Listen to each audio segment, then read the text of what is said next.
Have you ever driven late at night, the only car on a long, dark road, when your gas light suddenly blinks on? That's exactly what happened to me last Tuesday. My heart sank. I was in the middle of nowhere, miles from the next town, with my phone at a terrifying 1% battery, just as I was about to pull over and accept my fate. A single, flickering neon sign appeared through the thick fog. GAS. I'd never been so relieved in my life. I pulled into this ancient-looking gas station. It was one of those places that probably looked old even when it was new.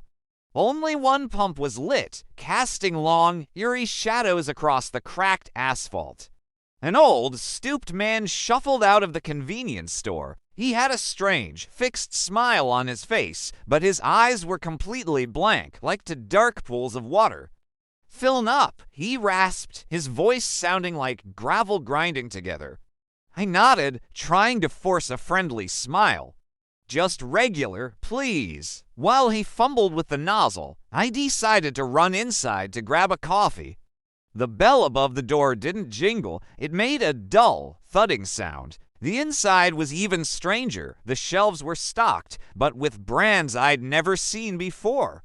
Cans with faded, peeling labels and products that looked like they were from the 1950s. The air was thick with the smell of dust and something else. Something sweet but sickly, like old potpourri mixed with disinfectant. Behind the counter, a woman sat perfectly still, staring at a small, black and white television that was playing nothing but static. She didn't even look up when I came in. Her hair was styled in a perfect beehive, and she wore a pristine, vintage dress. She looked like a mannequin. I cleared my throat. "Excuse me, just a coffee." She slowly turned her head, and her smile was identical to the old man's, wide, unnatural, and completely empty. She just pointed a long, pale finger towards a coffee pot in the corner without saying a word. The coffee was lukewarm and tasted like dirt. As I went to pay, I noticed a corkboard behind the counter covered in faded Polaroid pictures. They were all photos of cars, parked right where mine was now. Dozens of them. Different makes, different models, all from different eras. In the corner of each photo, a date was scrawled in messy handwriting.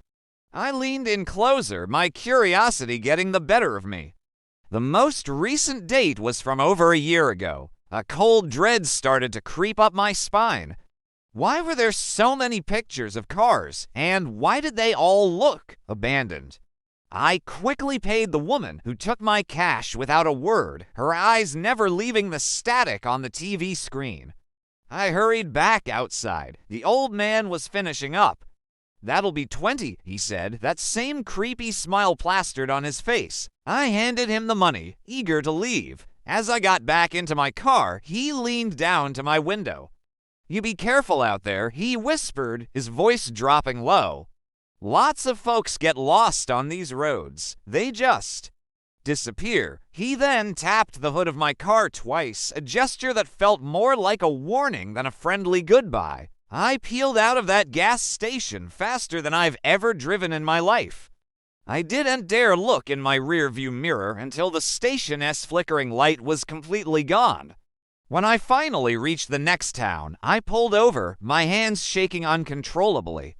I took a deep breath and decided to look up the gas station, just to see if it was real. I typed the name of the road into my phone's map. There was nothing. No gas station, no side roads, nothing for 50 miles in either direction. It was just a straight, empty highway. It's been a week, and I still can't shake the feeling that I wasn't just buying gas that night.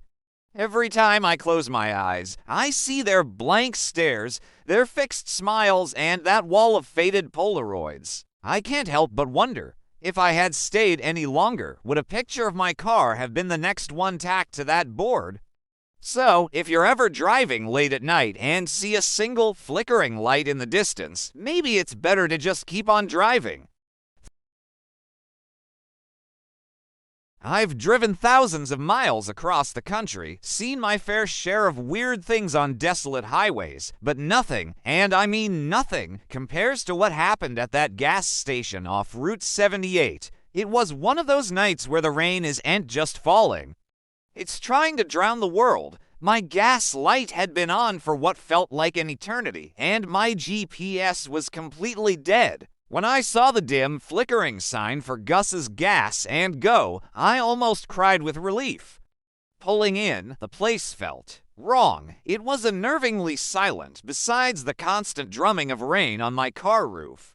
There was only one other vehicle there, an old, beat-up pickup truck parked haphazardly by the air pump. The station itself looked like it was pulled straight out of the 1970s and left to rot. Peeling paint, rusted pumps, and a single, buzzing fluorescent light over the entrance that cast long, dancing shadows. I took a deep breath and ran through the downpour to the convenience store door. A little bell, caked in rust, chimed weakly as I entered. The air inside was thick and smelled of stale coffee and something else, something metallic and sweet. Behind the counter stood the oldest man I've ever seen. He had pale, almost translucent skin stretched tight over his skull, and his eyes were cloudy, like marbles left out in the sun for too long. He didn't say a word, just stared at me. "Hi," I said, my voice sounding way too loud in the quiet room. "Can I get $20 on pump 3? He just kept staring, his head tilted slightly, like a curious bird. It was incredibly unsettling. I shifted my weight, feeling my wet clothes stick to my skin. "Hello, sir, pump 3, I repeated, pointing out the grimy window. Slowly, without breaking eye contact, he reached under the counter. I heard a series of clicks and then the pump outside whirred to life. I muttered a thanks and quickly went back out into the rain. I just wanted to get my gas and leave. As I was filling my tank, I couldn't shake the feeling that I was being watched. I glanced back at the store window, and sure enough, the old man was standing there, a dark silhouette against the weak light, perfectly still. That's when I noticed something inside the pickup truck. The rain had let up just enough for me to see through the passenger side window. There was a figure in the driver's seat, slumped over the steering wheel. At first, I thought they were just sleeping. But then my pump clicked off, and in the sudden silence, I heard a faint, rhythmic tapping sound. Tap, tap, tap. It was coming from the truck. My heart started hammering against my ribs. I looked closer, squinting through the rain-streaked glass. The figure wasn't slumped.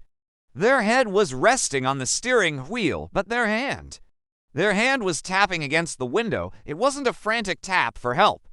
It was slow, methodical, deliberate. My blood ran cold. I screwed my gas cap on, my hands trembling so badly I almost dropped it.